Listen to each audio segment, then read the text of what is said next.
I'm 72 years old, and my doctor gave me 2 years. Maybe less. Stage 4 pancreatic cancer. I sat in that office last Tuesday and heard those words, and you know what my first thought was? It wasn't about dying. It was about all the years I wasted being afraid of the wrong things.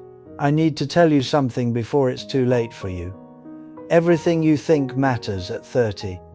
Most of it doesn't. And the things that actually matter, you're probably ignoring them right now, just like I did. I spent 42 years climbing, building, worrying, and now with this hourglass almost empty, I can see it all so clearly. The truth nobody tells you at 30. You think you have time. You don't. And if you keep believing that lie, you'll end up exactly where I am, sitting in a hospital room, looking back at a life half lived. My name's Richard. I worked in commercial real estate for 38 years, made partner at 41, put 3 kids through college. By every measure society gives you, I succeeded, and I wasted most of it. See, when you get news like mine, something shifts.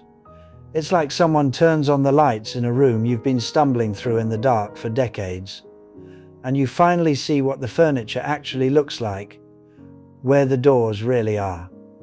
I've spent the last 6 weeks writing things down, talking to my daughter Sarah.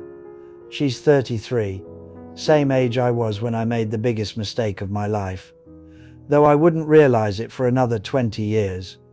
She asked me a question last week that broke something open. She said, "Dad, if you could go back to my age, what would you do differently?" I couldn't sleep that night, because the answer was everything. Almost everything. But here's the thing. Here's why I'm recording this. It's not too late for you.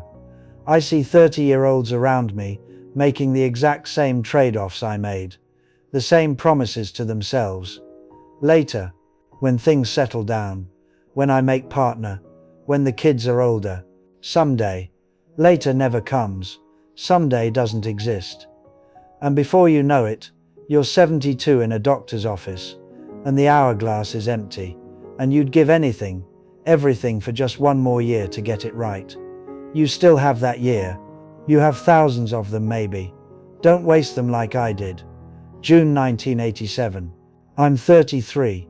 My son Michael is 5. My wife Ellen is pregnant with Sarah. And I get the offer, senior associate position, more money, more prestige.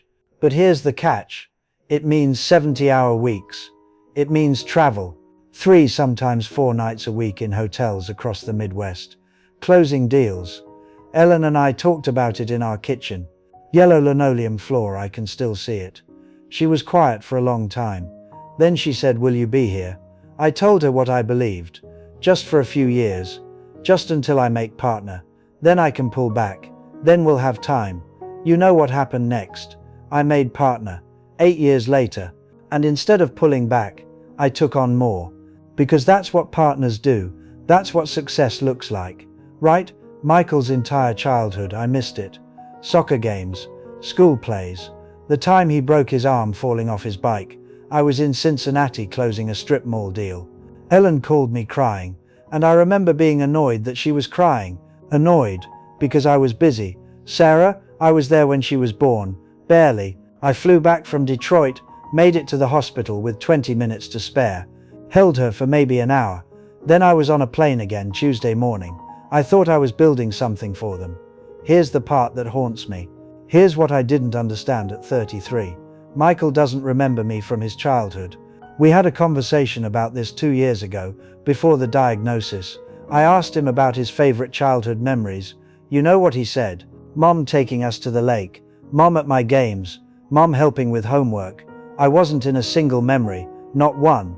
I asked him, "Do you remember when I coached your team that one season?" He looked confused. "You never coached my team, Dad." I did. For 6 weeks, spring of '89. But I was so distracted, so absent even when I was present, that it didn't register, it didn't count. And here's the problem with all of this. Here's what makes it so much worse. I can't get it back.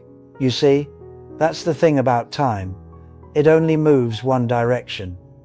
Michael is 43 now. His childhood is over. It happened without me. And I chose that. So here's what I wish I knew at 30. The first thing. Your kids won't remember your job title. They won't remember your salary. They won't remember the deals you closed or the clients you impressed. They'll remember if you showed up. And here's the cruel math of it. Showing up doesn't mean being physically present. I was home on weekends sometimes. I was at the dinner table. But I was somewhere else in my head, thinking about Monday's meeting, worried about the Jackson account, distracted. Kids can feel that. They know when you're really there and when you're just a body in the room. I thought presence was about quantity. I'll make it up to them later with a big vacation, with college tuition, with a nice inheritance. But what they needed was quality, was attention, was me looking at them like they were the most important thing in that moment. Because to them, that moment was everything. You can't inherit a childhood. Money doesn't fix absence. And this is where people get it wrong. This is the lie we tell ourselves at 30. We say, I'm doing this for them. I'm building security. I'm providing. But what we're really doing, we're building security for ourselves. We're chasing validation. We're trying to prove we're successful because somewhere deep down, we're terrified we're not enough. I wasn't working 70 hours a week for my kids. I was working 70 hours a week because I was afraid of being ordinary, afraid of not measuring up, afraid of what people would think if I chose family over the fast track. So I chose the track. And my kids grew up, and now I can't go back. But you can, if you have kids, or if you're planning to have kids. Hear me on this. You don't get a do-over. You get one shot at their childhood. One. Don't miss it like I did. Ellen and I were married for 41 years. She died 3 years ago. Stroke. She was 69. And here's the thing I can't stop thinking about. Here's what wakes me up at 2 in the morning. For most of those 41 years, I thought she'd always be there. I thought marriage was automatic. You say the vows, you wear the ring, and that's it. It just runs on its own like a machine. I stopped dating her around year 7. Stopped asking about her day around year 10. By year 15, we were roommates who occasionally had dinner together. She'd try. God, she tried. She'd suggest we go away for a weekend. Just the two of us. I'd say soon, when things calm down at work. Things never calm down. I made sure of that. She'd want to talk at night. Real talk. About us. About dreams. About whether we were happy. I'd be half asleep, checking emails on my phone, giving her nothing. And slowly, over years, she stopped trying. By the time I was 50, we were strangers living in the same house. We were polite, functional, but the intimacy was gone. The friendship was gone. The romance, that died decades earlier. I thought that was just what happened in long marriages. I thought everyone ended up like this. I was wrong. You know when I realized how wrong I was? After she died. I was going through her things, and I found her journals, 23 years of journals, and on page after page after page, she wrote about how lonely she was, how invisible she felt, how she'd watch other couples at restaurants talking and laughing, and she couldn't remember the last time we'd done that. There was an entry from 2006, 15 years ago. She wrote, I don't think Richard sees me anymore. I don't think I exist to him beyond being the person who manages the house. Sometimes I imagine what it would feel like if he looked at me the way he did when we were 25. If he asked me a question and actually listened to the answer. I miss being known. I never knew she felt that way. She never told me. No, that's a lie. She told me 100 times. I just wasn't listening. And now she's gone. And I'd give everything I own, every dollar I made in those 70-hour weeks, for one more conversation where I actually showed up. Just one. So here's the second thing I wish I knew at 30.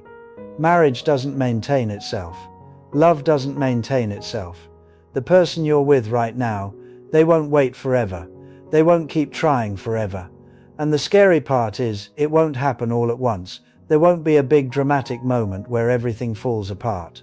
It'll be slow, gradual, 1,000 tiny moments of not showing up, of scrolling instead of listening, of saying not now when they want to connect, of assuming they'll always be there, until one day, they're not really there anymore. Not in the way that matters. And maybe you're thinking, But we're fine, we're solid, we love each other. So did we. But love without attention dies. It starves, and you don't notice it's starving because it happens over years, over decades. Listen, if you're married or you're with someone you love, I need you to ask yourself something right now. When's the last time you had a real conversation? Not logistics, not what's for dinner, or did you pay the electric bill? I mean a conversation where you asked them how they're actually doing and then sat there and listened. Really listened, without your phone, without planning what you're going to say next. When's the last time you looked at them like you did when you first fell in love? When you were fascinated by them, curious about them? When's the last time you made them feel known? Because here's the truth, the person you love most in the world can be sitting right next to you and feel completely alone. And if you let that go on long enough, they'll stop reaching for you, and by the time you notice, it might be too late to get them back. You want to know the worst part of getting this diagnosis? It's not the pain, it's not even the fear of dying, it's the clarity. See, when you know you're running out of time, all the noise disappears. All the things you thought mattered, the promotions, the recognition, the keeping up with everyone else, it all just evaporates, and you're left with the truth. The truth is, I was afraid of the wrong things. I was afraid of not being successful. I was afraid of people thinking I wasn't ambitious enough. I was afraid of slowing down and being ordinary. But I should have been afraid of what actually happened. I should have been afraid of missing my children's lives. I should have been afraid of losing my wife while she was still alive. I should have been afraid of getting to the end and realizing I spent 40 years chasing things that don't matter. Because that's where I am. That's what this feels like. I have 2 years, maybe less, and I can't hold my grandchildren's hands at their graduation. I can't grow old with Ellen. She's already gone. I can't go back and coach Michael's team for real this time. I can't undo the 1,000 times I chose work over Sarah. The ladder I spent my whole life climbing, it was against the wrong wall. And I didn't realize it until I got to the top and looked around and saw that I was completely alone up there. This is what mortality does. It shows you what was real and what was noise, and almost everything I stressed about, almost everything I sacrificed my family for, it was noise. The real stuff. It was the Tuesday night dinner table. It was Ellen's hand in mine. It was Michael asking me to throw the baseball. It was Sarah wanting me to read her a bedtime story. That was the whole game. Right there, and I missed it. I missed it because I thought I had time. Because I thought later would come. Because I believed the lie that success would make me happy and presents could wait. But later never comes, and someday doesn't exist. And now I'm out of time. But here's why I'm telling you all this. Here's why Sarah helped me record this. You still have time. I don't. My hourglass is almost empty. But yours might be full. You might have 40 years ahead of you. 50, 60. You can still choose differently than I did. So here's what I'd tell my 30-year-old self if I could go back. Here's what I'm telling you. Start today. Not Monday. Not next month. Not when the project is finished. Today. Tonight. Put your phone in another room during dinner. Look at the people you love and actually see them. Ask them one real question and listen to the answer like it's the most important thing you'll hear all day. Tomorrow, leave work on time. Just once. Just to see what it feels like to choose presence over productivity. This weekend, do something with your family that has nothing to do with achievement. Not a lesson, not a productive activity, just being together. Sitting on the couch talking about nothing. And if you're married, if you're with someone, court them again. Take them on a date, a real one. Ask them about their dreams.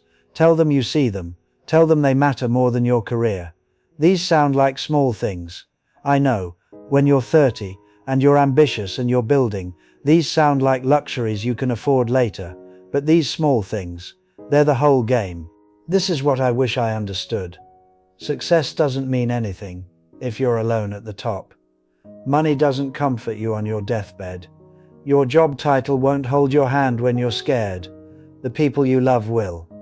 if you didn't push them away, if you showed up when it mattered. So show up, starting today, because you don't know how much time you have. None of us do. I thought I'd live to 90. Maybe I would have, if not for this. But now I have 2 years, and you might have less than you think. Don't wait. I'm 72. My doctor gave me 2 years, and the only thing I wish I knew at 30 was this: later never comes. But you still have later, you can still make it count. So tell me, what are you going to do differently? What are you going to change today, not someday? Leave a comment. Let me know, because maybe if enough of us choose presence over productivity, choose people over achievement, we can save each other from this regret. And if this hit you, share it with someone who needs to hear it. We all need the reminder. You still have time.